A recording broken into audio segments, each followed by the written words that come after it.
Bonjour. Bonjour, bienvenue sur Simple, un podcast simple avec des histoires extraordinaires. Aujourd'hui avec nous on a Cyril. Ça va Cyril ? Oui, ça va et toi Dimitri? Ça va. Bon, on va rien vous cacher, on a mangé du piment, on a bu du thé juste avant, on est plutôt en forme. Cyril, Yes. merci d'être là pour ce deuxième épisode. Cyril, grande question, qu'est-ce que tu veux nous raconter ? Quelle est ton histoire extraordinaire ?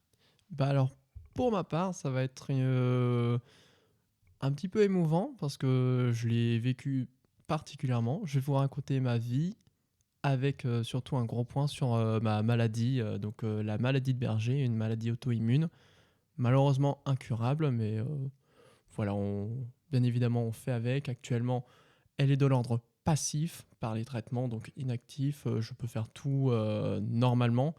On sait que c'est là, au moins on sait me diagnostiquer parce qu'au moment où est-ce que je l'ai découverte, c'était un peu particulier. Mais voilà, je vous raconte ça. Donc en octobre seconde, pour les symptômes, voilà, je me réveille un matin, je vais aux toilettes, rien de plus normal pour un humain lambda. Et bon, voilà, la couleur de l'urine est noire. Donc bon, un peu surpris.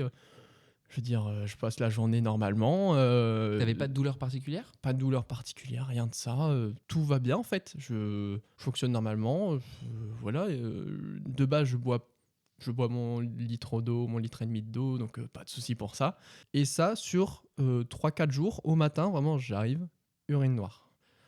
Et après 3-4 jours, c'est Plus rien. redevenu normal. Et là, par contre, c'est du coup là en première. Sur les coups juste avant le 1er mai, parce que c'est le 1er mai que je suis allé aux urgences. Là, vraiment, ça n'arrête pas. C'est noir, ça vire au rouge. Vraiment, il y a une multitude de couleurs assez sombres, ressemblant fortement au sang. Et du coup, c'est le 1er mai où est-ce que, pour la fête du travail, j'arrive auprès des urgences. Voilà, on explique. Voilà, j'urine du sang. Qu'est-ce que je fais ? Donc là, j'ai une petite batterie de tests, le temps d'avoir les réponses. J'y suis du matin sur les coups de 7 heures. Et voilà, le diagnostic se fait sur les coups de 11 heures. Donc c'est rapide. Ouais, ça a été rapide, surtout bien pris en charge par l'hôpital Saint-Philibert. Ouais, si c'est ça, à l'homme. Franchement, pour ça, je n'ai pas eu de soucis particuliers. On me donne des comprimés en pensant que c'est une infection urineuse. Urinaire, une infection Urinaire, pardon. Et voilà, je repars, je prends les cachets comme dit. Du coup, il me semble que c'est 1 par jour. Au soir, parce que du coup, ça a le temps de macérer, on va dire, toute la nuit dans les reins pour être actif au jour. Et 1 semaine, 2 semaines se découlent et en fin de compte, on me rappelle et on me dit que c'est pas ça. C'est-à-dire qu'ils t'ont rappelé 1 semaine, 2 semaines après parce que tu continues à leur dire ça va pas, ça change pas, ou juste pas de nouvelles, les cachets ont fonctionné et... Du coup, c'est pour ça que c'est un peu bizarre. Les cachets, du coup, j'urinais normalement. Voilà, pas de rouge, pas de noir au matin. Mais c'était pas ça, en fait, qui a été relevé lors des diagnostics par la suite. C'est pour ça que ça a mis 1 ou 2 semaines avant qu'on me rappelle. Parce qu'il y avait les tests et il y avait tout ce qui est l'analyse qui a pris un peu plus de temps. C'est ça. Je vais revenir un peu en arrière sur ce que tu disais tout à l'heure. Donc ça commence en seconde, un matin, Ouais. et t'en as parlé à tes parents, vous êtes chez le médecin ou juste t'as rien dit, t'as fait comme si de rien n'était ? J'ai rien dit, j'ai fait le muet parce que j'attendais de voir, entre guillemets, quelques jours. Parce que au-delà de ça, en fait, ça m'impactait pas dans la vie. Mhm. Juste le matin, oui, c'était sombre, mais sur le coup, je me suis pas dit que j'avais un truc particulier. J'avais pas mal, surtout. Enfin, Non, tu fais voilà. pipi noir dès le matin, il n'y a aucun problème, tu dis allez, on va vivre tranquillement. Je pense que c'est le moment de faire un petit message de prévention sur cet épisode, que si vous faites pipi noir ou si vous avez des symptômes ou quoi que ce soit qui sont inquiétants, soit parlez-en, soit à vos parents si vous êtes mineur ou même majeur, en fait, parlez-en à vos parents, à vos amis, à des personnes de confiance, ou allez voir votre médecin traitant. Ne faites pas une Cyril à dire tiens, je fais pipi noir pendant 4 jours, bon, tout va bien, on va attendre 1 an. Ne faites pas ça, ça peut être dangereux pour vous. Voilà, fin du message de prévention, on va repartir sur le pipi de Cyril. Sympa ça comme titre. Hein. Donc t'as pas parlé à tes parents, tu te dis toi ça te chamboule pas, donc Non, c'est ça. Puis surtout, c'était qu'au matin, le reste de la journée, tout allait bien. Et t'étais pas inquiet. Sur le coup, premier jour, je me suis dit, du matin, je veux dire, je vois comment ça se passe. Le reste de la journée passe, voilà, je bois, je vais aux toilettes, tout se passe bien. J'ai pas de mal particulier, que ce soit en urinant ou à côté, en faisant de l'exercice physique, sportif, en restant la journée dans les cours. Vraiment, pas de problème en fait. Mais c'est par la suite où est-ce que je me suis rendu compte d'une grosse fatigue, des complications au niveau des reins du coup, et l'explication par les symptômes par la suite. Et voilà, donc vraiment, pour moi, il n'y avait pas de souci. C'est quelques jours avant le 1er mai où est-ce que là, j'ai alerté mes parents en disant, ouais, ça va pas. Là, j'aurais averti comme quoi j'avais déjà eu un épisode en octobre, mais que ça allait.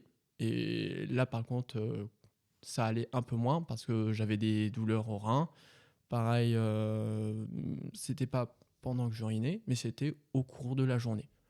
Pas d'explication. Donc là, ça devait être vraiment proche, le 29 ou le 30, et après, ça tombait le 1er mai. Le 1er mai, on est parti à 7h, parce que voilà, je descends, je vais aux toilettes, directement, pas de petit déjeuner, c'est parti, au moins on est à jeun, on est prêt.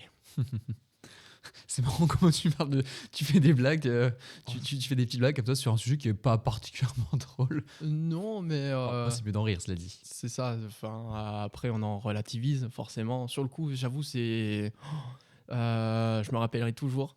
Du coup, par la suite, pour être sûr des analyses, on m'a fait une biopsie rénale. Donc, on vient me prélever avec une aiguille de 26 centimètres. Donc ça, c'était après le moment où ils t'ont appelé disant, en fait, finalement, c'est pas une UST, c'est pas une maladie urinaire, une infection urinaire. Ouais. Donc tu es retourné pour faire une biopsie. C'est ça. Mais cette fois-ci, je suis allé à l'hôpital du Bois, où est-ce que je suis resté un jour au complet là-bas, avec au matin directement, on est allé faire la biopsie rénale. Je suis resté toute la nuit. Bon, malheureusement, nuit pas fou, on m'a dit de dormir tout droit, parce que avoir un corps étranger dans le corps, ça peut risquer de bouger certaines choses. Voilà. Donc on m'a dit tout droit. Puis on m'a dit c'est comme un hématome en fait, parce que va y avoir peut-être un épanchement de sang. Voilà. Suite à ça, les analyses se passent. On me fait toute une sorte de batterie et aussi échographie, parce que pourquoi j'ai mal au rein? Est-ce que les poches se vident bien en fait? Donc pour ça, pareil, pas de souci particulier. Et en fait, c'est dans mes reins, j'ai un surplus de globules blancs. Et du coup, ça gêne les reins pour faire leur travail, donc filtrer le sang. Et le sang essaye de passer, ça force, ça force, ça force, ça crée des micro-lésions. Et là, du coup, le sang n'est pas filtré correctement.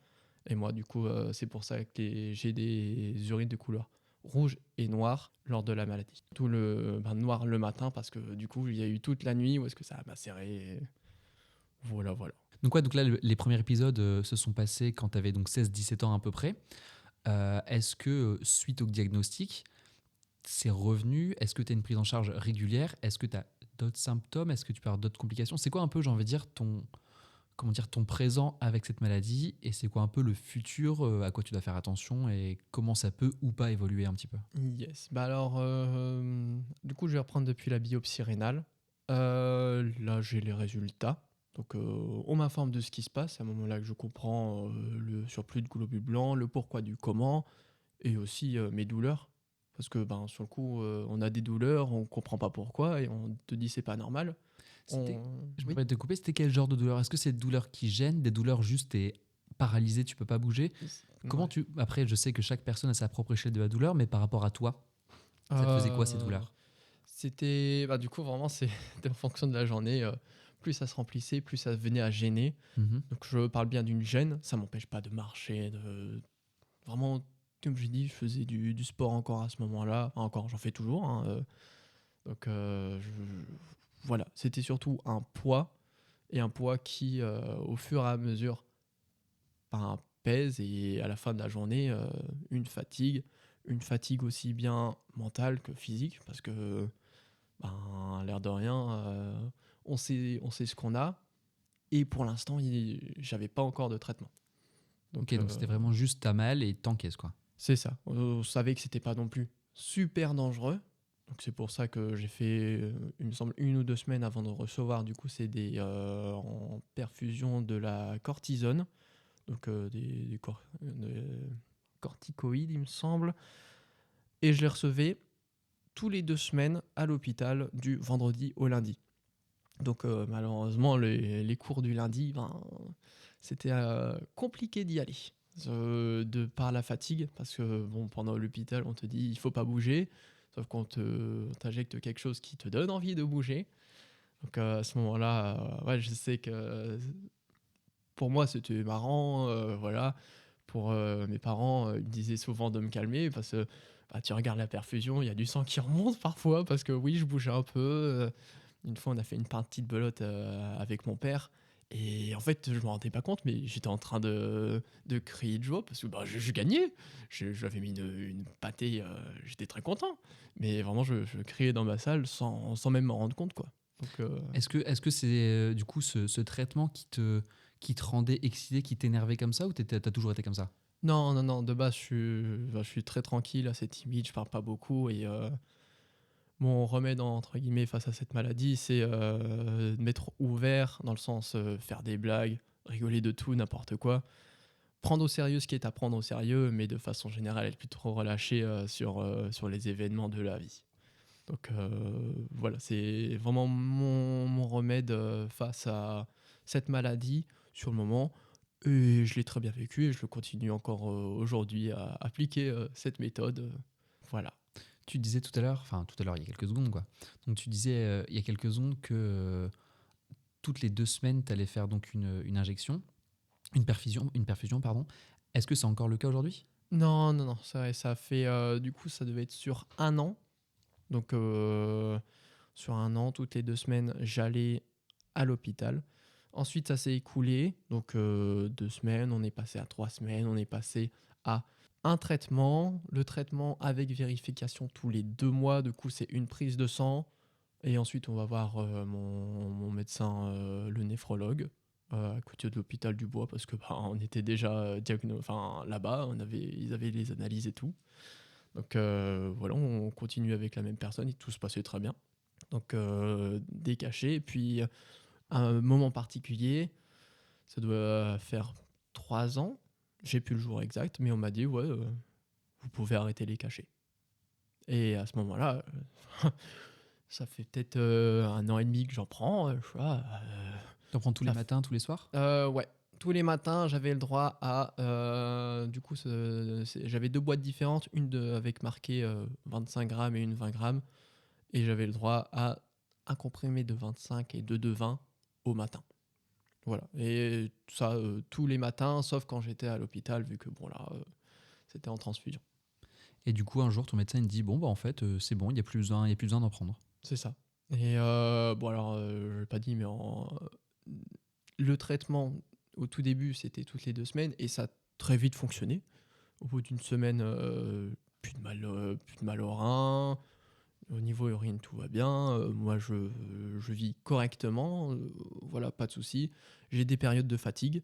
Juste après l'hôpital, c'est revenir en cours, comme j'ai dit, c'était épuisant. Parce que bon, faut rester 8 heures dans une salle sans bouger. Et bah, sur le moment, juste, j'avais, entre guillemets, tellement donné samedi, dimanche que se concentrer, c'était compliqué. Hmm. Aujourd'hui, du coup, tu prends plus de traitement, si j'ai bien compris. C'est ça. Qu'en est-il de cette maladie? Est-ce que tu vas à l'hôpital tous les mois, tous les 2 mois pour faire des vérifs? Enfin, c'est quoi le suivi que tu as actuellement? Alors du coup, tous les 6 mois, là, j'ai une vérif avec le néphrologue. Donc c'est une prise de sang. Et tous les 6 mois, du coup, en général, c'est juillet et décembre avant les fêtes. J'ai un rendez-vous qui est prêt, quoi. Donc Ok. voilà, pas grand-chose. Donc tant mieux, hein. Et j'ai eu une seule fois, c'était un retour aux urines rouges et enfin noires au matin et sur 3 jours. Donc là, à ce moment-là, bah, comme on sait c'est quoi, on va directement en parler au néphrologue. Il nous fait un retour à l'hôpital. À ce moment-là, une batterie de tests et en fin de compte, même sans traitement, c'était revenu à la normale. Un coup de fatigue, quelque chose comme ça. ça peut arriver. Donc ça aujourd'hui, tu as encore des coups de fatigue comme ça qui arrivent de temps en temps, mais en tout cas, tu gères très bien cette maladie.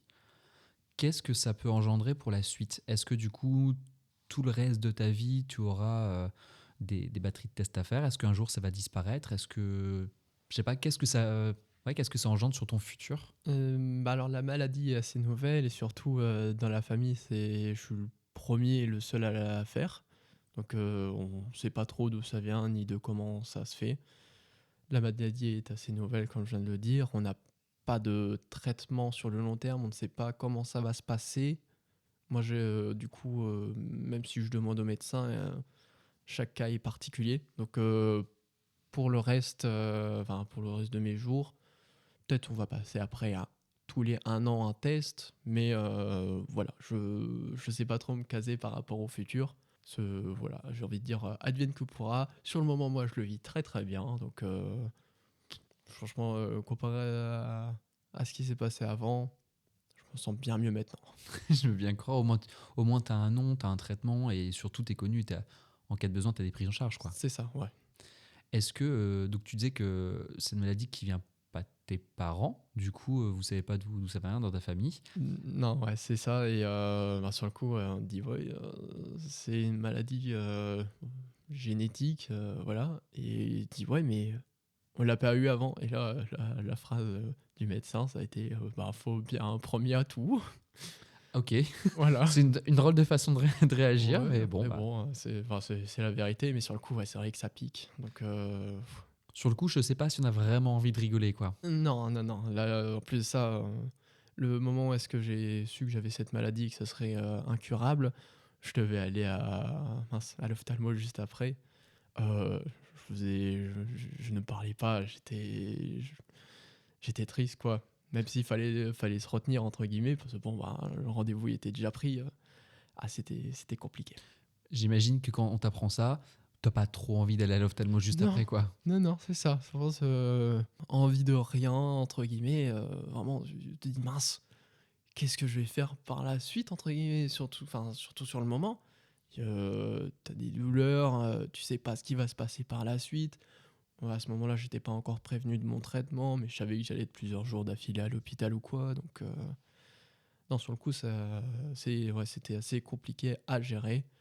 Et du coup, c'est pour ça, je suis passé par, entre guillemets, les blagues, l'autodérision, l'humour, bof ou pas, mais voilà, pour décompresser, ouais, penser, on va dire, les plaies et faire avec. Est-ce que suite au diagnostic, on t'a préconisé, je sais pas, un suivi psy, de voir un psychologue ou un psychiatre pour gérer un petit peu tout ça, ou on t'a dit, bah voilà, c'est ça, on se revoit dans 2 semaines, merci, au revoir. Ouais, non, non, pour le coup, on m'a juste dit dans 2 semaines, retour, telle date, telle heure, pas de suivi psy.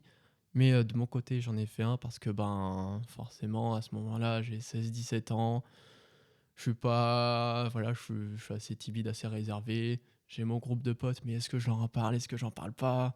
Qu'est-ce que je fais en fait? Et du coup, bah, à ce moment-là, vraiment, la bonne expression, c'est broyer du noir parce que bah, je sais pas quoi faire, je le vis pas bien.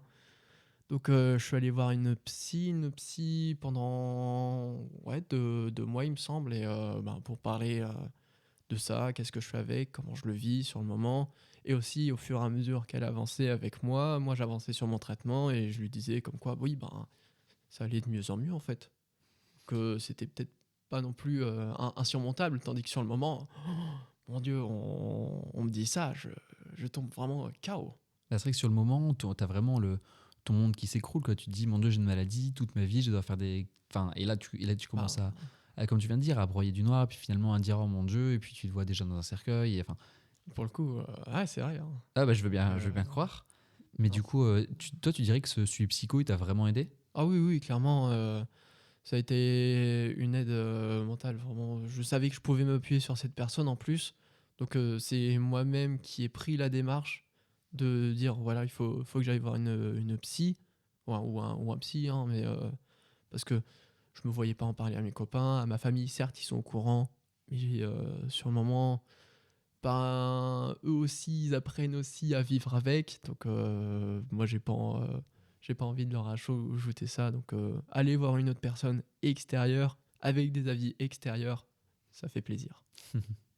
Là, tu viens de dire un truc intéressant, comme quoi ta famille aussi, ils apprennent à vivre avec. Comment eux, ils ont réagi? Comment est-ce que Ah bah. tes parents, peut-être tes frères et sœurs, ont réagi face à ça? Ben, ils étaient dans mon sens, ils étaient à l'écoute. Malheureusement, c'est plus moi qui me suis renfermé sur moi-même à ce moment-là. Donc, et ils ont contribué en tout cas énormément à mon bonheur à ce moment-là. Je me rappelle les cours, je terminais vendredi à midi avec le meilleur planning à ce moment-là. Je savais que directement par la suite, j'allais voir mon frère. Franchement, j'étais très content. Pareil, quand je rentrais le soir, il y avait ma sœur. Bon, alors elle était forte dans les cours, du coup, c'est juste moi qui passais. Je disais bonjour, je l'embêtais, je fermais sa lumière et puis je partais en rapide parce que bon, derrière, elle courait, elle criait. Attention, hein, ça, c'est quelque chose. En tout cas, tu avais vraiment, c'est-à-dire qu'à ce moment, tu avais quand même ta famille qui était là, qui était avec toi, vous faisiez unité. Est-ce que tu dirais que ça t'a rapproché de ta famille? Euh, je vais te dire non, ça m'a pas rapproché parce qu'on est déjà très proches et que, ben voilà, moi je faisais mine d'acter normalement, mais au fond de moi, ça n'allait pas très bien. C'est pour ça que j'ai pris la démarche d'aller voir une psy plutôt que d'en parler à mes Ce parents. qui est trop bien, tu as vraiment une excellente démarche. Et voilà, par la suite, on n'a pas fait comme si tout allait bien, tout était normal. On a fait avec, mais sans, on va dire, sans en pâtir dessus. C'est-à-dire, ah ouais, mais non, c'est Cyril, on peut pas faire telle activité, telle chose. Non, vraiment, on a fait normal. Voilà, il y a une balade tel jour qui est prévue. Tu veux venir, tu veux pas venir, tu fais comme bon te semble. Par contre, on te demande d'être là le samedi à 10h pour le café. Comme quoi, il y a des traditions qui sont très importantes, le café à 10 heures. Ah oui, oui, ça, c'est quelque chose avec la famille. Pareil, ça réunit. Et j'en ai parlé à ma famille proche, donc mes parents, mes frères, mais c'est pas moi qui ai fait la démarche d'en parler à mes grands-parents et mes tantes. Sur le coup, je me sentais juste pas capable d'en parler et d'affronter la chose, en fait. Donc, c'est pas moi qui les ai mis au courant. Ils ont été au courant, pareil, à m'envoyer des messages, à me soutenir dans les cas où est-ce que j'étais à l'hôpital. Ma tante, qui est passée aussi plusieurs fois, remontée de Paris pour venir me voir à l'hôpital, vraiment, ça fait plaisir, hein. Pour le coup, merci Tata. Un gros bisou à Tata que je ne connais pas. Mais Tata, si tu écoutes, on t'aime. Ah oui, oui. Est-ce que, cette maladie, pour revenir un petit peu sur la maladie, donc, est-ce qu'il y a une incidence sur ton futur? Ce que je demandais, mais c'est par exemple, est-ce qu'il y a un risque que, je ne sais pas si un jour tu vas être père ou pas, mais est-ce qu'il y a une incidence une possibilité pour que ça puisse arriver chez tes enfants ou pas? Est-ce qu'il y a des vérifications? À quoi tu dois faire attention en fait pour la vie plus tard? Bah alors à ce niveau-là, alors oui, on sait que c'est génétique, ça s'est déclaré sur moi, mais oui, je compte bien être papa. Ça gêne aucunement, et surtout on peut identifier le gène qui, qui va déterminer si oui ou non il va y avoir une maladie de Berger. Et à ce moment-là, soit l'endormir, parce qu'on va pas l'enlever, sinon bon, on sait jamais trop sur quoi on va toucher. Soit, voilà, à ce moment-là, ça sera mon choix et avec ma femme pour dire est-ce qu'il veut le vivre ou pas avec. On sait que c'est. Enfin, alors moi actuellement, voilà, ça fait 5 ans, même plus, ouais, bientôt 6 ans que je vis avec. Je le vis très très bien. J'ai eu une mauvaise passe, mais personnellement, je m'en sors pour ma part et mon ressenti bien, et je m'en sors surtout plus mature qu'avant. Me dire comme quoi, peu importe l'âge, déjà on n'est pas immortel, et surtout ça peut arriver à n'importe qui, n'importe quand, mais le tout, c'est pas d'en faire en pâtir non plus les collègues, la famille. Voilà, faut pas se renfermer, ou se renfermer momentanément pour mieux se rouvrir. Voilà, c'est là, on sait que c'est présent, faut faire entre guillemets son deuil, et après faut aller de l'avant parce que entre guillemets c'est pas la maladie, c'est pas cette maladie qui va me bloquer. Tandis que on pourrait penser à l'inverse, donc me dire à cause de ça je peux pas faire telle chose. Là faut en demander au médecin, je fais de la muscu, donc je me dis, ouais, les protéines, surtout créatine, voilà, je sais de base qu'il faut bien boire, qu'il faut que ce soit bien filtré. Autant pas tenter le diable. Déjà, faire du sport, c'est déjà vraiment bien, vraiment cool. Et voilà. Ne pas abuser des bonnes choses aussi. Et bah, prendre soin de soi, en fait. Mhm. Là, tu viens de dire quelque chose qui était très très bien. On pourrait terminer l'émission sur ça, mais j'avais posé la même question sur Rémi lors de la dernière émission. Et je pense que je vais continuer mes podcasts comme ça, parce que j'aime bien cette question pour terminer. Si tu devais tirer un apprentissage, tu devais sortir une philosophie de cette histoire, de cette aventure, qu'est-ce que ce serait? Euh, Franchement, moi, ça serait. Enfin, franchement, dans tous les cas, j'ai pas intérêt à mentir, je vois pas ce que je cache. Non, juste faire avec, entre guillemets. C'est pas subir, c'est l'accepter. Donc, en premier lieu, faire son deuil, comme je l'ai dit, et se trouver un truc pour éviter d'y penser. Moi, ça a été le sport, ça a été rigoler avec les copains, me trouver bon ou pas en humour. Donc, non, vraiment, il faut, à ce moment-là, il faut pas se forcer, mais presque, on n'en est pas loin, à bouger, à se dire, il y a ça, certes, je vais pas bien, mais si je fais pas quelque chose, ça va pas aller dans mon sens non plus. Faut, entre guillemets, être acteur de son bonheur. Voilà. Après, ça peut être sur toute autre chose. Moi, j'ai pris le sport. Ça peut très bien être la peinture, la musique, le jeu vidéo, toutes sortes d'activités qui vous permettent de sortir de cet esprit, de faire autre chose, de penser à autre chose et de vous éclater. Donc ça serait ça mon gros apprentissage. Ça serait, voilà, vous avez quelque chose ou vous allez avoir quelque chose. C'est la vie, malheureusement. Voilà, avec l'âge ou pas, on peut trouver des nouvelles maladies, des nouveaux symptômes. Faut faire avec, malheureusement, mais il faut pas s'empêcher de vivre non plus. C'est, je pense, une très belle façon de terminer cet épisode. Cyril, merci beaucoup pour nous avoir raconté ton histoire. Y a pas de souci, c'est avec plaisir. J'en profite pour refaire un petit peu de prévention parce que voilà, l'idée de ce podcast, je serai peut-être écouté par 10 personnes, 20 personnes, imaginons 50 personnes, quelle folie. Je te souhaite le million. Et pourquoi pas. C'est important de faire un peu de prévention, c'est-à-dire que Cyril a pu nous dire tout à l'heure que lors des premiers épisodes, ça durait 3-4 jours, après il n'en a pas parlé. Si ça vous arrive, ne faites pas comme Cyril. Cyril va très bien et j'en suis bien content. Heureusement, car Cyril, c'est mon copain et on va encore se voir pendant très longtemps. Mais faites attention à vous. Si vous avez des symptômes, quels qu'ils soient, si vous avez des inquiétudes, des angoisses, n'hésitez pas à en parler à vos amis, à votre famille ou à des professionnels. C'est important. Ça peut être des médecins, médecins de famille, médecins généralistes, ou ça peut être des psychologues. Sur ça, je vous laisse vous renseigner. Mais surtout, si vous avez des besoins, quels qu'ils soient, parlez-en à quelqu'un de confiance, par exemple à des professionnels. Sur ce, il est l'heure de finir ce podcast. J'espère que cette émission vous aura plu. Si vous souhaitez participer, venir prendre la parole, n'hésitez pas à me contacter sur Instagram à Simple Podcast ou bien par mail simplepodcast.contact@gmail.com. En attendant, on se dit à très vite pour une nouvelle émission, nouveau moment, pour de nouvelles histoires extraordinaires. Et en attendant, je vous dis ciao. Ciao. Bisous.